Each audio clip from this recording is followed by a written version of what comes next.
All right, let's just jump right in. We've got a genuine planetary scale mystery on our hands for this one, and it's all about something you might think is super simple: the salt in the sea. I mean, really think about it for a second. Every single river, every stream, even the tiniest trickle of water, it's all flowing over land, constantly dissolving bits of rock and carrying those minerals straight out to the ocean. We're talking year after year, century after century. And right there, that's the paradox. With all this stuff constantly pouring in, you'd think the oceans would have gotten ridiculously salty over millions of years, right? I mean, maybe even too salty for life to exist. But they haven't. So what gives? Where is all that salt disappearing to? Okay, to really get a handle on the scale of this puzzle, let's talk numbers. And the number we're dealing with here is, well, it's just mind-boggling. We're talking 5 billion tons. Yep, that's how much new salt pours into the oceans every single year. It's an amount that's almost impossible to wrap your head around. And yet, somehow, the ocean's chemistry stays pretty much the same. It's remarkably stable. So before we solve the mystery of where it's all going, let's make sure we're on the same page about what salty even means in this context. So, when scientists talk about salinity, they're usually talking about this one magic number: 35 parts per thousand. What that means is if you take a kilogram of seawater, about 35 grams of it is dissolved salts. The truly wild part? That average has stayed incredibly stable for hundreds of millions of years. This is despite that 5 billion ton delivery we just mentioned showing up every year. And this stability, it's not just a fun fact, it's absolutely crucial. It's basically the engine for our planet's entire climate system.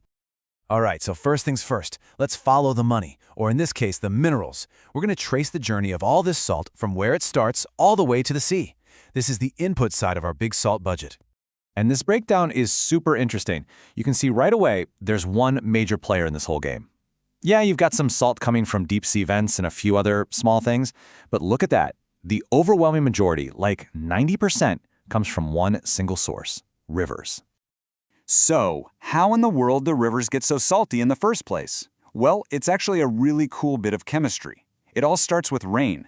As raindrops fall, they pick up a little CO2 from the air, which makes the water just a tiny bit acidic. You can almost think of it like cosmic seltzer water. And over thousands and millions of years, this slightly acidic water breaks down rocks on the continents. It's a process called chemical weathering. The water dissolves all those minerals, and then the rivers act like this giant conveyor belt, delivering about 4.5 billion tons of that dissolved rock to the ocean every year. But hey, the continents aren't the only source. The ocean floor itself is a surprisingly active place. You have seawater seeping down into cracks in the Earth's crust, where it gets superheated by magma. This hot water then leaches even more minerals out of the rock before it shoots back out of those famous hydrothermal vents. Then you add in gases from underwater volcanoes, and boom, you get another 500 million tons or so of salt coming up from the deep Earth. So let's just take a second and let that sink in. That's the input side of the equation. A colossal 5 billion ton mountain of salt being dumped into the oceans year after year after year. Now, if that was the whole story, our planet would be a very, very different place. But of course, it's not. Okay, so now let's flip over to the other side of the ledger. This is where we crack the case.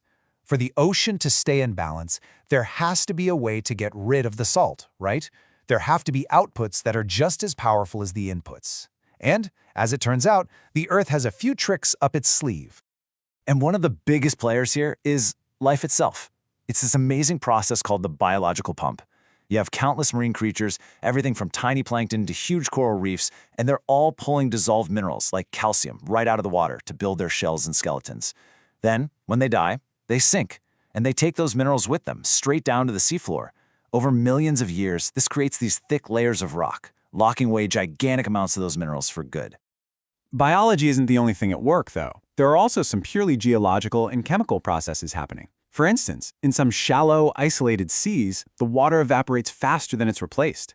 What happens? The salt gets left behind, literally falling out of the water and forming these huge salt flats. And get this, here's a cool twist. Remember those hydrothermal vents we talked about? Turns out they're a two-way street.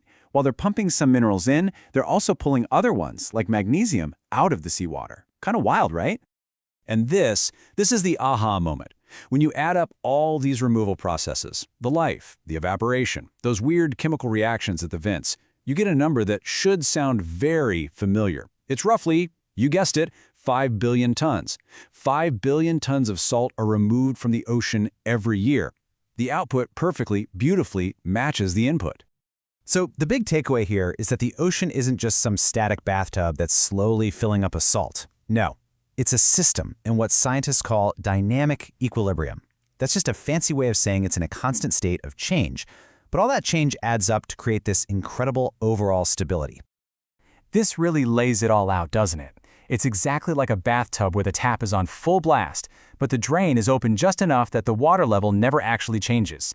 On one side, you've got all that salt pouring in from rivers and vents, and on the other, you've got life and geology pulling it right back out. It's a perfectly balanced budget. I love this quote because it just captures the elegance of the whole thing so well. This isn't some random accident. It's the result of billions of years of the planet's geology, its chemistry, and its biology all working together in this intricate dance. So at this point, you might be thinking, okay, that's a neat planetary puzzle, but why does it actually matter? Why should I care? Well, it turns out this delicate salt balance is absolutely fundamental to life on Earth as we know it. See, salinity isn't just about how water tastes, it's about density. Cold, salty water is heavier, it's denser, so it sinks. Warmer, less salty water rises. This super simple principle is what drives a massive system of global ocean currents, something people often call the global conveyor belt. This huge circulation system is basically our planet's HVAC. It moves heat from the tropics up toward the poles, shaping our entire global climate. And as a bonus, it also churns up all this nutrient-rich water from the deep, which feeds the ecosystems that form the very base of the ocean's food web. And here's the thing. This whole system is incredibly sensitive.